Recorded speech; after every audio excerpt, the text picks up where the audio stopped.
Magandang araw sa inyo mga kapugi. Ito ang update ng pag-ayos ng aming bahay. Nagpalagay ng sahig na tiles at nagpalagay din ng kisame dito sa loob ng aming kwarto. Sipag at syaga lang ang puhunan, bonus na lang ang kapugian. Kung wala ka nito ay lagi kang talo. Kakagaling ko lang sa labas para bumili ng mga materyales mga kapugi dahil nagpapalagay na kami dito ng tiles doon sa loob ng aming kwarto. Habang abala nga sila doon ay ako na lang naglagay dito ng grout dito sa pinatiles kong CR dito sa loob ng bahay. Sobrang tuwa ko nga dito at bliss na din dahil yung mga pinapangarap ko lang at pinapanood sa iba ay unti-unti kong nakikita dito sa sarili naming bahay. Kaya kung napapansin nyo dito sa aming bahay mga kapugi, nung papagawa namin ito nung una ay wala si standard o sa ayos itong aming paggawa ng kwarto at sala. Dahil sa ang iniisip lang kasi namin noon ay magkaroon lang ng simpleng bahay na matitirahan ay okay na. Hindi ko nga din na ini-expect na mapapayos ko pa ito. Kaya nagpapasalamat talaga ako sa Panginoon at sa inyong mga kapugi. At lalong-lalo na sa aking ina na nagsisimula pa lang ako sa aking pagbablog ay siya yung nagtitiwala at number 1 na nagsusuporta sa akin. Isa din siya ng dahilan kung bakit ako nagpaayos ng bahay mga kapugi. Dahil sa susunod na buwan ay magbabakasyon siya dito sa amin. Bali na sa Kuwait ang mama namin ngayon. At emergency lang ang kanyang pagbabakasyon dito sa Pilipinas para makita niya at makasama ang lola kong may sakit at hindi sakop ng kanyang employer ang kanyang pamasahe. Kaya nag-ambagan na lang kaming magkapatid na pambili ng ticket para makauwi dito sa Pilipinas mga kapugi. Pero pagdating dito sa Pilipinas hindi siya muna dito didiretso sa akin. Didiretso ang kanyang biyahe papuntang Mindanao para makita niya kagad ang lola namin na hinahanap ang kanyang mga anak. Pinapasama nga kami na umuwi ng Mindanao mga kapugi. Kaso kapag pinilit namin umuwi ulit doon ay malaki na ang gagastusin. Nakabakasyon na kasi kami nakaraan taon sa Sultan Kudarat. Kaya sabi ko na lang sa aking ina na kapag malapit na siyang bumalik sa Kuwait ay dumaan na lang muna siya dito sa akin dahil pangarap niya rin pumunta dito sa ginawa kong treehouse at gustong maligo dito sa ginawa kong mini pool dito sa gilid ng sapa. Kaya habang nandito siya ay gusto ko maging komportable ang kanyang pag-stay dito sa akin.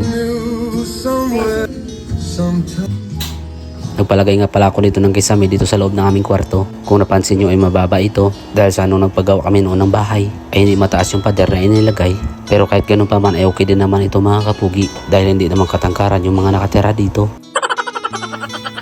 Bilib nga ako dito kay Kuya Raul na nagbabarina dahil simula nung umpisa na nung nagpapaayos ko ng bahay ay siya lahat ang gumawa sa paggawa ng balkon, pagpapalitada dito ng mga pader, paglatag ng mga tiles at paggawa ng kisame. At may assistant lang siya dito na si Tiyo mga kapugi. Bali dalawa lang sila dito gumagawa. Kahit nga mababa lang itong aking bahay ay nagawa niya pa rin dito ng paraan. Habang abala nga sila dito sa paglagay ng kisame ay bigla naman dito bumuhos ang malakas na ulan at sakto ay kakatapos lang nila dito magmerienda.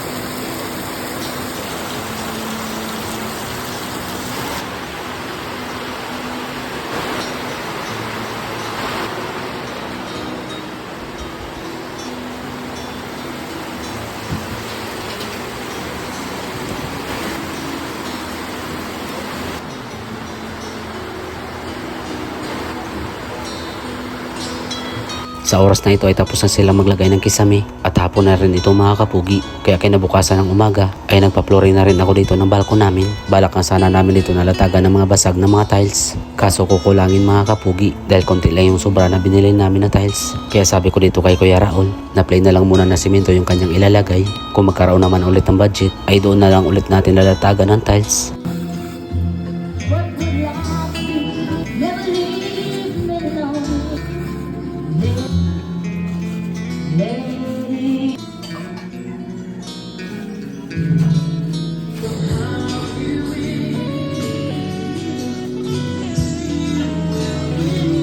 Habang pinapatuyo niya muna yung ginawa niyang sahig doon sa balkon, ay naglagay niya rin siya dito ng concrete hamba dito sa pinto ng aming kwarto para pumantay at maganda din tingnan mga kapugi.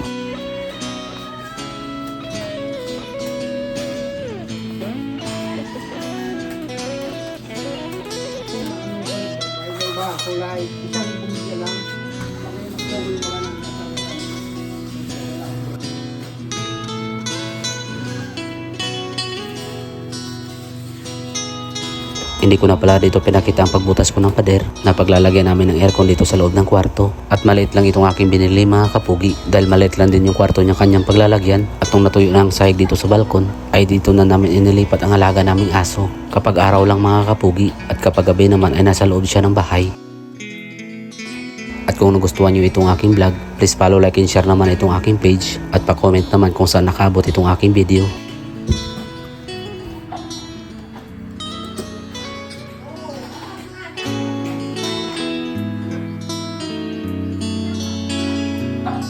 Sa mga nakaabot sa dulo ng aking video, maraming salamat at God bless yung lahat.